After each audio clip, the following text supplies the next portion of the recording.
루터 대학교의 말테리누 교수는 한국의 개신교 프로테스탄트죠.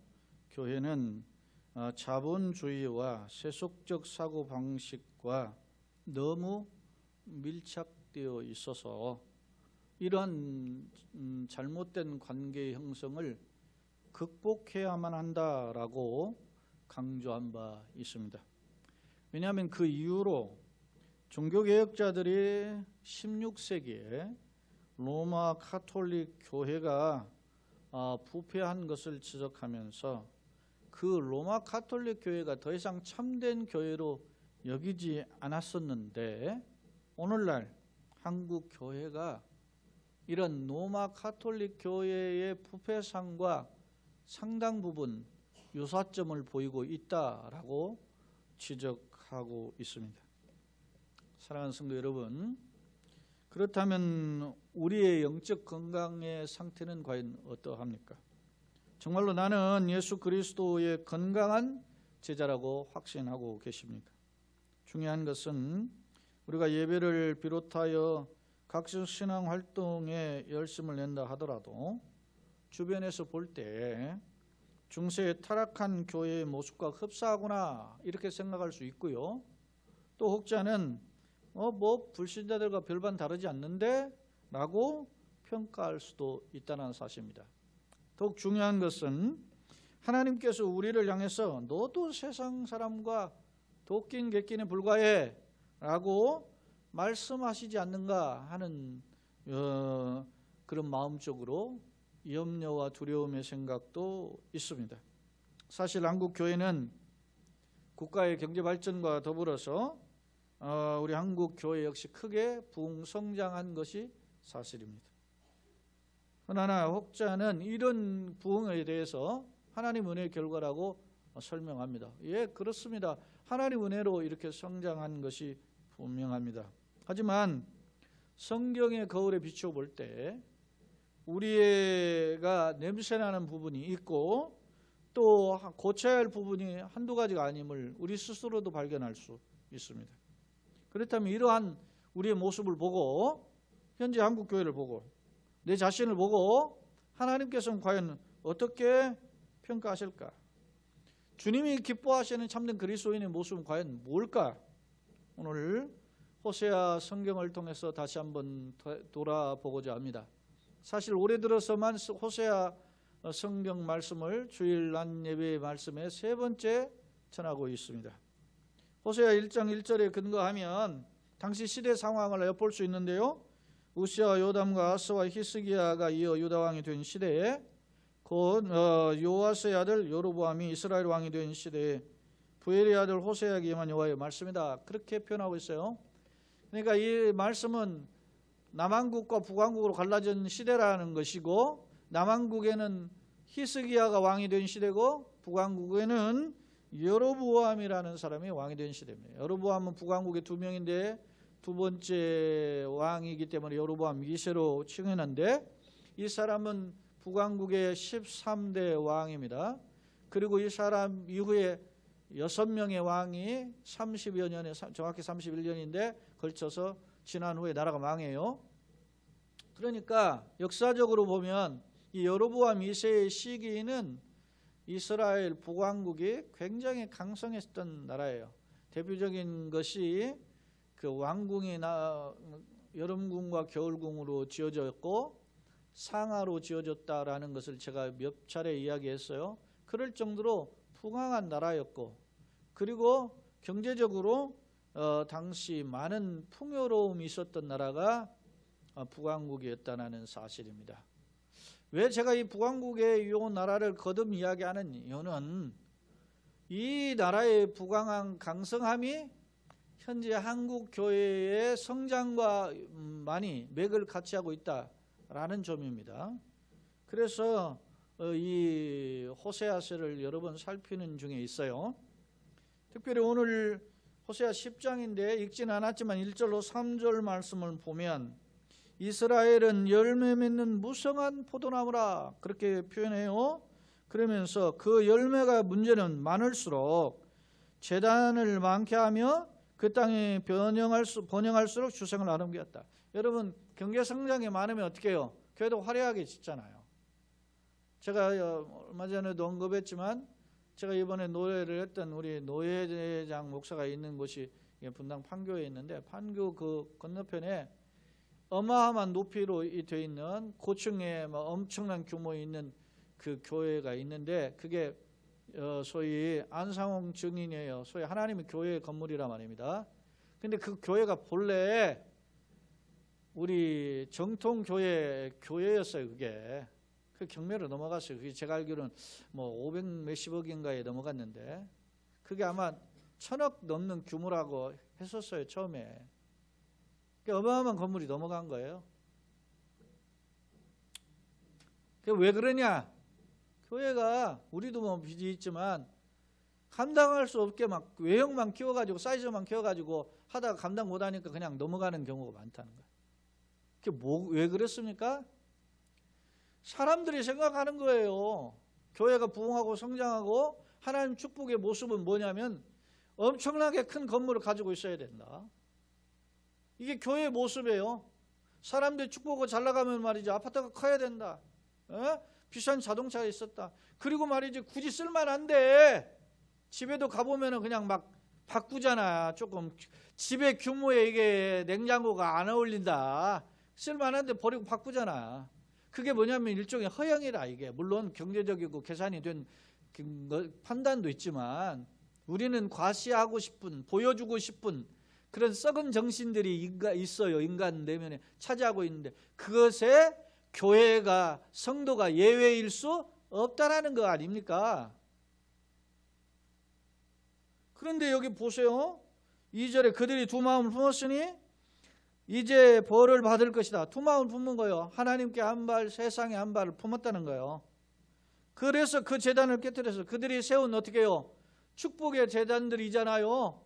근데 그 제단을 하나님 들여다보니까 무슨 제단이에요? 하나님을 위한 것이 아니고 우상의 제단들이에요. 그걸 내가 다 쳐서 깨뜨려서 그 주상을 허시리라. 그러면서 그들이 이제 이르기를 우리가 여호와를 두려워하지 아니하므로 이제는 이제 배째라예요.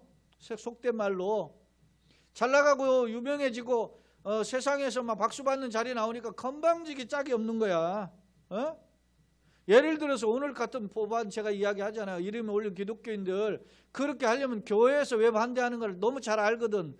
적어도 정상적으로 국회의원들이니까 보수 기독교가 왜 반대하는 걸 알 거 아니면 그럼 한 번 더 고민해 보여야 될 거 아니에요. 근데도 하는 거야. 이런 두려워하지 아니하여 우리에게 왕이 없거니와 왕이 우리를 위하여 무엇을 하리요? 그렇게 이야기해요. 우리에게 왕이 없다는 건 하나님 없다는 말이에요. 그럼 왕이 우리에게 무슨 일을 할까? 할 일이 없다는 거예요. 하나님을 아주 그냥 옛말에 그런 표현이 있어요. 저 어렸을 때 아주 무시하는 표현이 뭐냐면 발세의 때만도 못하게 여긴다. 하나님을 이렇게 우습게 여긴다는 말입니다. 정리하면 여로보암 시절이 어떻게 했어요? 다윗 이후에 굉장히 강성한 나라였단 말입니다. 경제적으로 부흥한 나라였습니다. 이건 다 하나님의 은혜의 결과입니다. 그러나 그들이 번성할수록 오히려 우상에 빠졌다. 오늘 2절에 두 마음을 품었다. 하나님과 분리된 마음이 하나님께도 있기는 그런데 세상에 한 발 걸쳐서 양다리를 걸친 삶을 살았다는 거죠. 특히 3절에 보면 우리가 여호와를 두려워하지 않는 엄청난 폐역한 교만의 모습이잖아요. 자, 그러면은 그런 자들을 향해서 보세요. 자, 4절을 보면 그들이 헛된 말을 내며 그랬어요. 그러면서 거짓 맹세로 언약을 세우니 그 재판이 반일항에 놓는 독조 같으리라. 자, 이러한 모습이 구체적으로 어떻게 드러나냐? 우상 숭배하고 하나님 두려워하지 않는 모습이 어떻게 되냐면 그래서 헛된 말을 내고 거짓 맹세를 한다는 거예요. 맹세를 누구 앞에 했어요? 이스라엘 백성들이 하나님의 이름으로 맹세했어요. 그러니까 하나님의 이름을 두려워하지 않으니까 하나님의 이름을 남발한 거죠. 대신관계의 불신앙을 보여줘요. 그 다음에 어떻게 해요? 그 재판이 어떻게 해요? 반일항의 뭐요? 독초와 같아요. 돋는 독초. 뽑아내야 될 독초 같다네. 그들이 재판하는 모습은 그거는 다 폐역한 거란 말이에요. 저는 뭐 인권 신장 좋다는 거, 성평등 그거 좋다 이거예요. 그거 반대하지는 않아요. 예를 들어 동성애 하는 사람도 그 사람은 그냥 뭐 죽일 놈 살놈 할 게 아니라 우리가 그리스도의 심장을 불쌍히 여겨서 돌아올 수 있는 열린 마음 필요한 것도 맞습니다.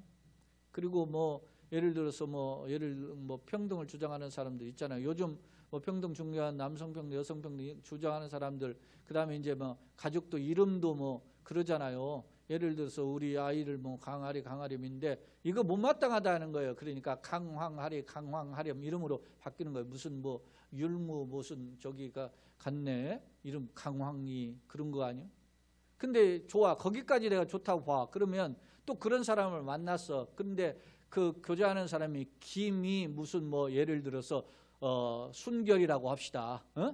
그러면은 그 다음 아이를 낳으면은 강황김이 무슨 뭐 이름을 질 거야? 그 다음에 또 거기에 또 자식을 낳으면 강황김이 무슨 해가지고 또 만나는 사람 그렇게 이름을 질 거냐고. 평등도 좋아. 그러나 여러분요, 희생과 양보도 더 중요한 거예요. 어떤 전통적인 것이 그것이 폐단할 일이 아니라면 그것도 그렇게 따라가는 것이 있는 거예요. 뭐 그것이 개혁인가? 그것이 능력이고 그걸 모르면은 말이지 아직도 막 꼴통이고. 우리는 그럼에도 불구하고 여전히 하나님의 성경의 말씀의 거울에 서서 세상을 비춰보는 것이 무엇이 건강한 태도인지 아닌지. 예?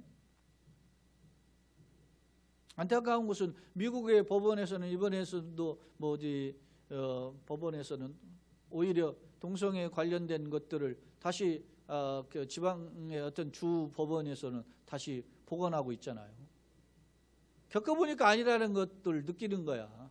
저는 꼭 그렇게까지 지금 우리가 보수 기독교계에서 주장하는 것은 아니잖아요. 이렇게 하다가는 망하는 징조 아닌가.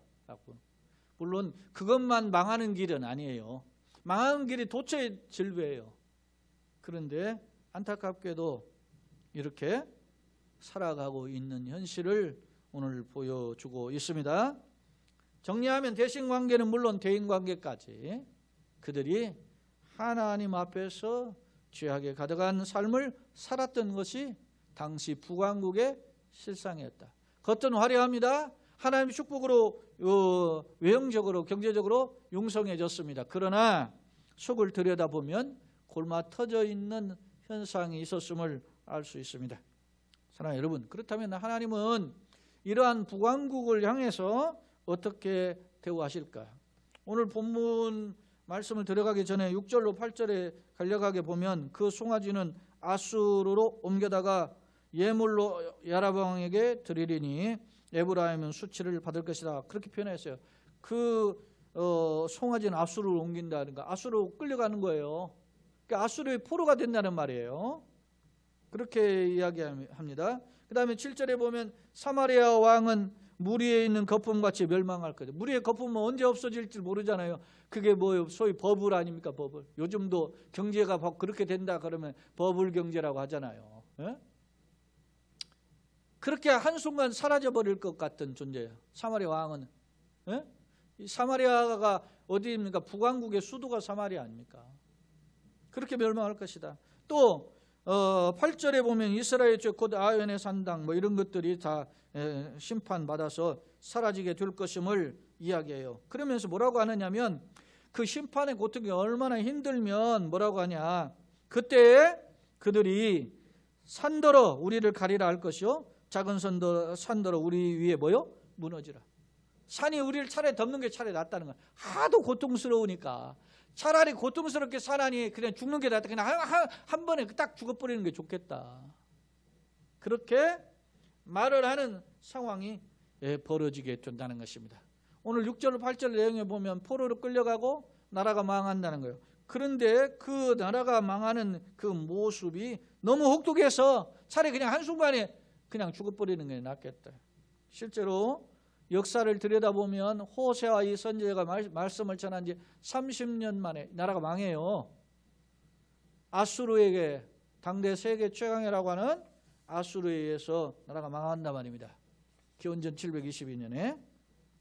자, 오늘 호세아 10장은 겉으로는 외형적으로는 화려하지만 그러나 하나님과 바알을 섬기며 갈팡질팡했던 어리석은 이스라엘 백성들, 특히 세상 욕심에 빠져 죄악에 난무했던 백성들에 의해서 하나님은 참된 회복의 비결을 제시하고 있습니다. 그렇다면 하나님의 참된 회복의 비결은 뭔가? 하나님의 진노를 벗어나서 은혜를 회복하는 비결이 뭔가? 오늘 말씀을 저는 간략하게 두 가지로 정리해 보고자 합니다. 먼저 12절 말씀에 너희 묵은 땅을 기경하라 라는 말씀에 근거해 볼 때인데요. 왜 이런 말씀을 하셨는지 한번 볼까요? 먼저 9절 10절을 한번 보겠습니다. 이스라엘아 내가 기브아 시대로부터 범죄하더니 지금까지 죄를 짓는구나. 기브아 시대가 뭐냐면 사사 시대에 기브아인들의 만행이거든요. 이게 베냐민 지파에 속한 자들인데 그 레위인이 자기야 그 첩을 데리고 거기 방문했다가 그 기브아인들이 말이지 뺏어가지고 그 겁탈하고 이것을 모은 기브아 사람들이 말이지 동네 사람들이 소위 윤간을 하는 그런 아주 폐역한 짓을 했거든요. 그래서 이 억울함을 해결해 달라고 이스라엘 백성들이 해서 베냐민 지파를 쳐들어가 가지고서는 말이지 묵사발 만들어 뿌리잖아요. 그 시대가 그 기브아 시대예요. 그런 것처럼 죄를 짓는구나. 에? 타락한 음행의 죄죠. 그러나 범죄한 자손들에 대한 전쟁이 어찌 기브아에서 일어나지 않겠냐. 이런데 이런 죄악이 가득한 자들에게 어떻게 하나님의 준엄한 징계의 전쟁이 일어나지 않겠느냐. 그런 말이에요. 내가 원하는 때 하나님이 계획하고 준비한 때가 있다는 거예요. 그때 그들을 징계하리니 그들이 두 가지 죄에 걸릴 때에 만민이 모여서 세상의 백성들이 와서 그들을 치리라. 실제로 그렇게 이루어졌어요. 그래서 아수르의 3인정 체계에서 끌려가고 아수르의 군사 백성들이 와서 이스라엘의 그 북왕국의 수도인 사마리아에 살게 되어가지고 혼혈아가 나타나서 예수님 시대에는 이 사마리아인과 상종 안 하던 계기가 바로 그렇게 된 거예요. 자, 보세요. 14절 15절 또 한번 보겠습니다. 그러므로 너희 백성 중에 요란함이 일어나며 그랬어요. 요란함이 이런 전쟁과 같은 거죠. 내 산성들이 다 무너지되 누구? 살만이 전쟁의 날에 베다벨을 무너뜨린 것 같이 될 것이라. 그때 어머니와 자식이 함께 부서져요. 함께 죽는 거죠. 모자가. 그 다음에 너희의 큰 악으로 말미암아 베델이 이같이 너희에게 행하리니 이스라엘 왕이 새벽에 정령 망하리다. 새벽은 뭐냐면 새벽은 그 영롱한 햇빛이 비춰져서 어둠을 몰아가는 거잖아요. 이스라엘의 부귀를 돌이켜보면 새벽에 불과하다는 거야. 반짝한 것에 불과하다는 거야. 그런데 그런 새벽과 같은 영화가 한순간에 사라지게 될 것이다. 누구를 통해서? 살만의 전쟁의 날. 살만은 이게 살만 에셀 혹지 않으면 살만 에셀 3세 이렇게 이야기하는데 역사적으로 보면 살만 에셀 5세 때 이 북왕국이 완전히 이 그 아수르 왕의 살만 에셀 5세한테 멸망해요. 그러니까 이 예언대로 되어버렸어요. 이렇게 하나님은 준엄한 날에 준엄한 심판을 통해서 이스라엘을 멸망케 하실 것임을 이야기해요. 그러면 사는 비결이 뭐라고요? 너희 묵은 땅을 어떻게 해요? 기경해야 되는 거예요. 왜냐? 그 12절에 보면은 그런 말을 했어요. 너희 묵은 땅을 기경하라. 왜냐? 지금이 곧 여호와를 뭐요? 찾을 때이기 때문에. 여러분, 이런 죄악이 가득해도 주님을 찾으면 살 줄로 믿습니다. 그런데 주님을 찾아 사는 비결이 뭐라고요? 너희 묵은 땅을 기경하라. 갈아엎으라는 거예요. 밭이 딱딱하면 갈아엎어야 되듯이 이 묵은 땅을 갈아엎으라는 말은 뭘 갈아엎는 거예요? 우리의 마음밭을 갈아엎으라는 것입니다. 에? 마음의 할례를 받아야 된다는 거 아닙니까? 사랑하는 성도 여러분, 인생의 걸음은 우리의 생각, 마음에서 출발해요. 그 사람이 어떤 생각을 품었느냐, 어떤 계획을 가졌느냐에 따라서 이 길이 달라지잖아요. 그러니까 오늘 우리가 예배하는 것도 마음을 고치려 나온 줄로 믿습니다. 마음의 생각을 갈아엎고 내가 세상적인 생각에서 하나님의 뜻대로 갈아엎는 작업을 하는 게 회개란 말입니다. 말씀을 통해서 우리가 다시 한번 변화되는, 갈아엎는 기경하는 작업이 있기를 예수님의 이름으로 축원합니다. 왜냐하면 하나님은 두 마음을 품은 행위, 다시 말하면 하나님과 우상의 양다리를 걸친 것들을 청산하는 작업을 필요한데, 참된 회개는, 참된 회복은 이 회개를 통해서 그랬다. 거듭거듭 이야기하지만 탕자가 돌아가니까 살잖아요. 사는 비결은 아버지께로 가야 돼요. 그러려면 어떻게 해야 돼요? 내가 가지고 있는 내 고집을 그대로 가지고 갈 수 없어요. 하나님 앞에 항복해야 된단 말입니다.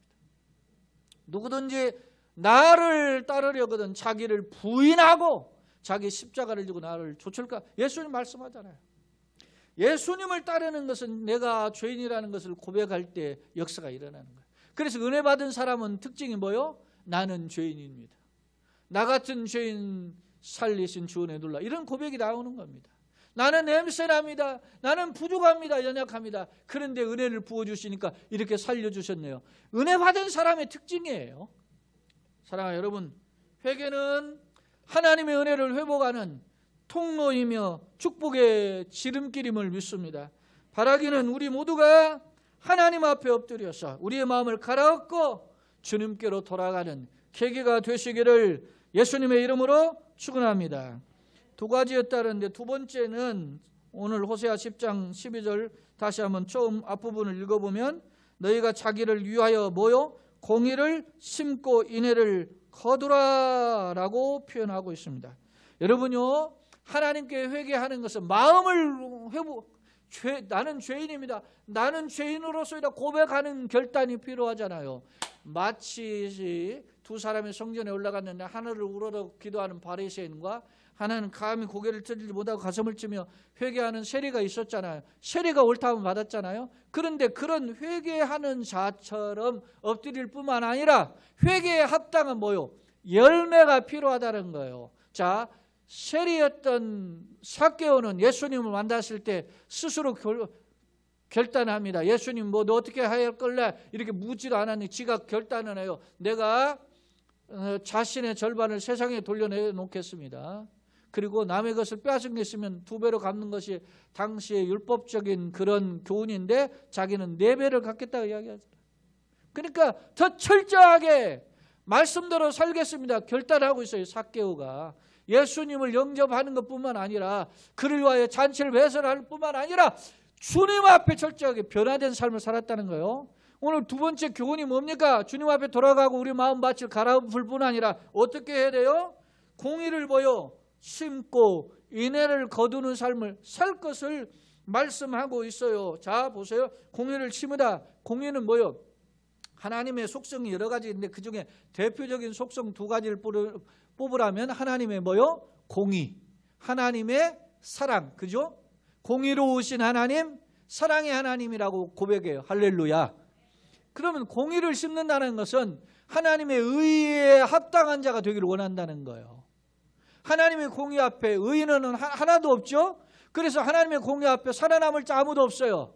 그럼에도 불구하고 주님의 의를 추구하는 삶을 사는 까닭은 뭡니까? 내가 잘나서가 아니에요. 하나님의 의를 닮아가고자 하는 하나님 백성다운 삶을 살고자 하기 때문인 줄로 믿습니다. 뿐만 아니라 뭐요? 사랑, 인애를 거두는 삶이라는 것은 인애는 자비, 긍휼, 사랑, 인자 이런 표현으로 번역됐는데 인애는 하나님의 크신 죄 냄새남에도 베푸시는 하나님의 크신 사랑의 표현이 뭐요? 인애예요. 그러니까 한량없는 하나님의 사랑의 모습을 본받아서 나도 사랑의 삶을 실천하겠습니다 라고 하는 결단인 것입니다. 사랑하는 성도 여러분, 우리가 예수를 믿고 은혜를 받고 나면 어떻게 합니까? 주님 뜻대로 살고 싶은 생각이 막 마음속에서 막 불릴 듯 일어나요. 그런데 그게 뭐겠어요? 어떤 경우에는 예수님을 전하고 싶고 알려주고 싶은 마음이 일어나고 어떤 경우는 세상 속에서 어떻게든 좀 불쌍히 여겨서 그 사람을 도와주고 싶은 마음이 생기게 된단 말입니다. 이게 예수 믿는 사람의 특징이에요. 그게 뭐요? 공의로운 삶이고 인애의 삶이에요. 공의 하나님, 사랑의 하나님을 쫓아가는 삶이란 말입니다. 자, 보세요. 13절에 이런 표현이 있어요. 너희는 악을 어떻게 해요? 바꿔라. 죄를 거두고 거짓 열매를 먹었나. 네가 이렇게 살았다는 거예요. 하나님 믿는다는 백성, 이스라엘 백성이 이름이 있지만은 악을 밭갈고 죄를 거두어서 그런 잘못된 열매를 먹었나니 이는 네가 왜 이 땅으로 살았어요? 네 길과 용사의 많음을 뭐요? 의뢰했어. 내가 돈 많다. 용사에 많다는 건 전쟁에 군인이 많다는 거 아니에요. 군사력이 세다. 여러분요, 미국이나 중국이 왜 저렇게 세상에서 떵떵거립니까? 군사력이 강하기 때문에 그래요. 군사력은 그냥 강하지 않아요. 국방 예산이 미국이 최고 많고 그 다음에 중국 아닙니까? 우리나라도 국방 예산으로 따르면 뭐 세계 6위인가 그러잖아요. 그러니까 우리나라도 세계 군사력 뭐 7대 강국에 속하잖아요. 왜 그래요? 아무리 돈 많아도 말이지 군사력이 약하면 그냥 쑥대밭에 한순간에. 그러니까 북한은 그것이 어떻게 돈은 없으니까 어떻게 뭘로 만회하는 거예요? 핵하고 미사일로 만회하는 거예요. 핵은 한번 쑥대밭 만드는 비결이고, 그런데 그걸 가지고 자기만 가지고 있으면 자기가 쑥대밭 되잖아. 그러니까 거기에 미사일을 실어가지고서는 아마 미국까지 간다는 거예요. 대륙간 탄도 2만 킬로 간다. 그러니까 너 까불지 마라. 뭐 거기까지 보내겠다는 거 아니에요. 미국이 이미 예방주사를 한번 맞았잖아요. 알카에다에 가지고 9일 데려가 110층짜리 건물 쌍둥이가 무너졌잖아요. 그러니까 이게 미국은 말이지 그거 뭐 날라온다는 건 최고 민감해. 여러분요, 가난하면은 이판사판이에요. 근데 돈 있으면은 몸살이게 돼 있는 거예요. 그러니까 그걸 알고서나 저 김정은이 그럴 거라고. 그러니까 결론은 딱 나왔잖아. 절대 북한이 공산주의를 포기하고 김정은 3대 세력을 포기해서 무너지지 않는 한 북한에서는 핵과 미사일은 없어지지 않아요.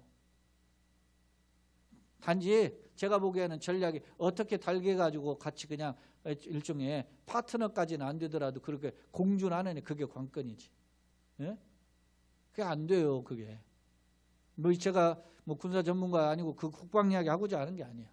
그들이 그렇게 의지했다는 거예요. 그런데 한순간에 하나님이 훅 불면 날아가는 거야. 예? 한순간에 날아가요. 그러니까 미국도 한순간 날아갈 수 있고 중국도 한순간 날아갈 수 있고 북한도 한순간 날아가는 거야. 마찬가지 우리도 하나님 믿는다고 하지만은 믿는 사람들의 그것을 이렇게 들여다보면 우리가 냄새나는 그 투성이잖아요. 그러니까 한 방에 한국 사회도 한국 교회도 훅 갈 수 있다. 제가 얘기했잖아요. 판교에 충성교회가 500 몇십억에 그냥 넘어간 그게 한 방에 훅 가는 거야. 여러분이 세상 잘 나간다가 내가 너 연봉이 뭐 많다, 세상 또 유명해진다, 그냥 한 방에 훅 가는 거야. 예? 제가 보기에 보세요. 이번에 대통령 선거 뭐 9개월밖에 안 남았다는데 누가 될지 모르겠지만 제가 유력 대선 후보인 뭐 이재명, 윤석열 제가 보기엔 한 방에 훅 갈 겁니다. 두 사람 다. 제가 보기엔 그래요.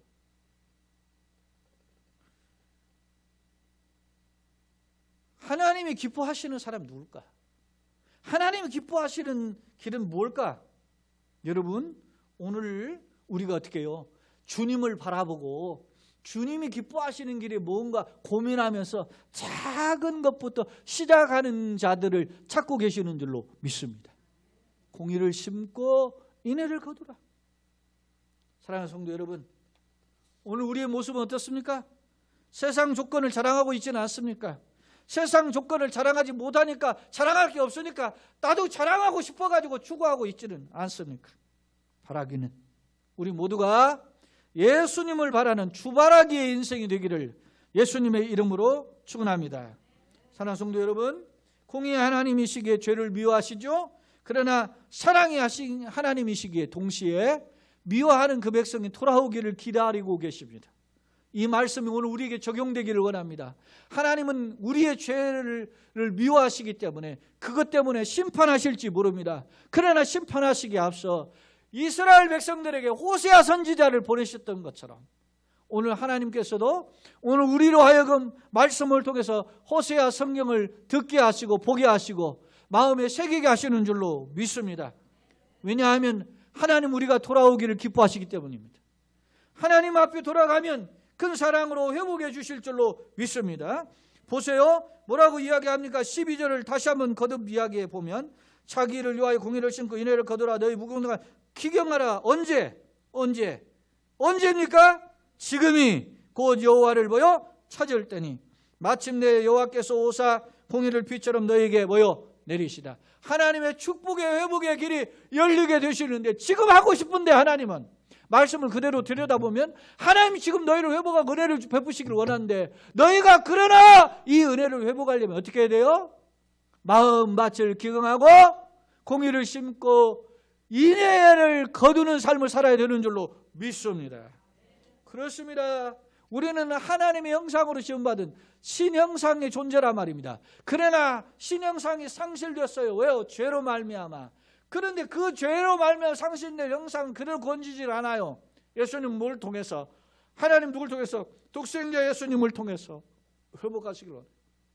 여러분, 하나님의 형상이 회복되지 않으면 하나님의 형상에 지음받기 전에 우리 인간이 어떤 티끌 흙과 같은 존재였단 말이에요.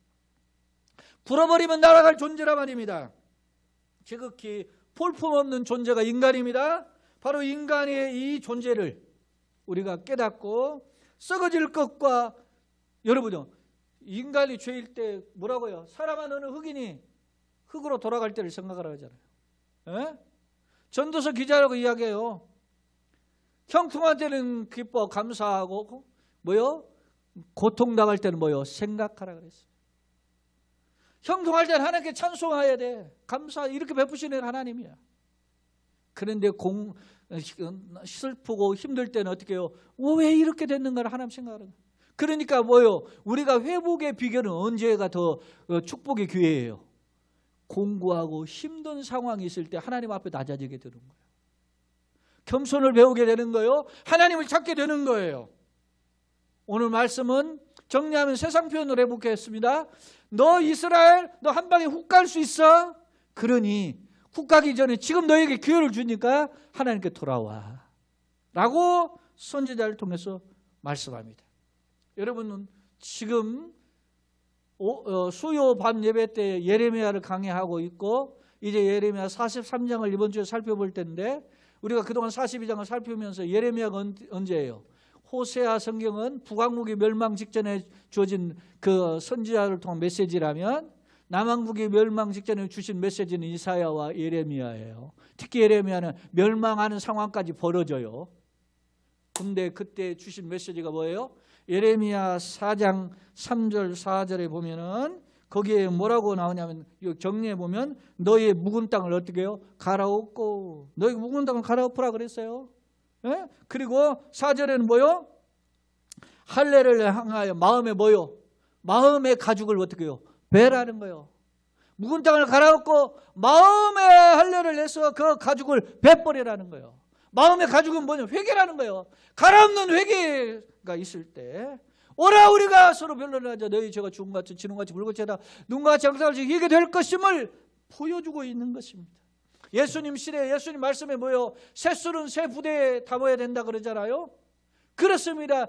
진리의 은혜 가운데 우리가 거할 때 우리가 회복되는 줄로 믿습니다. 말씀을 정리합니다. 유명한 예수민스 채플의 캔멜 모간 이 목사님, 그리고 그 다음에 이어진 마이틀 로이드 존스 목사님, 이분이 얼마나 유명한 사람들입니까? 근데 이 캔멜 몰간 목사님이 굉장히 유명한 설교자인데 이분이 마지막 설교를 이렇게 했다고 그래요.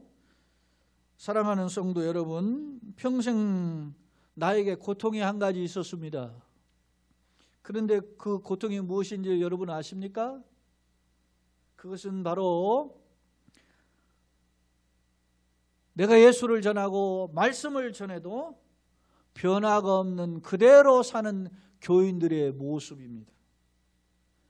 교인들은 말씀을 듣기만 합니다. 듣고 미지근합니다.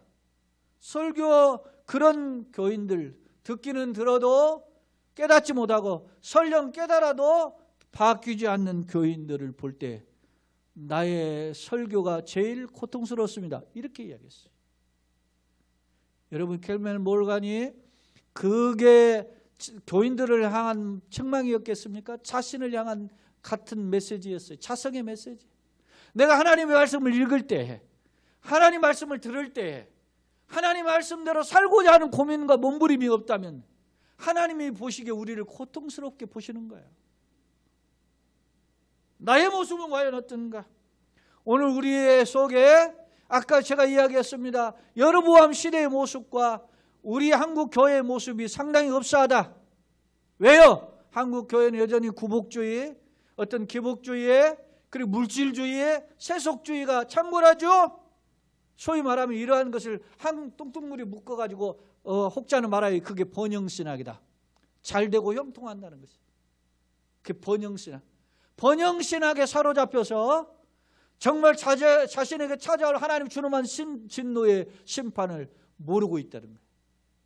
오늘 우리가 여전히 깨닫지 못하거나 들어도 깨닫지 못하고 설령 깨달아도 마음은 바뀌지 않고 그냥 자기 옛날 상황을 고집하고 질질 끌려가고 있지는 않는가 돌아보며 하나님 앞에 참된 회복을 경험하기 위해서 마음을 갈아엎고 주님이 기뻐하시는 삶의 작은 것이라도 하나씩 달라지고 고쳐보고자 결단하는 은혜의 성도들과 그 걸음을 걸어가실 때 하나님의 쇠물한 간섭으로 능력으로 채우시는 축복의 성도여 가장 교회 되기를 예수님의 이름으로 축원합니다.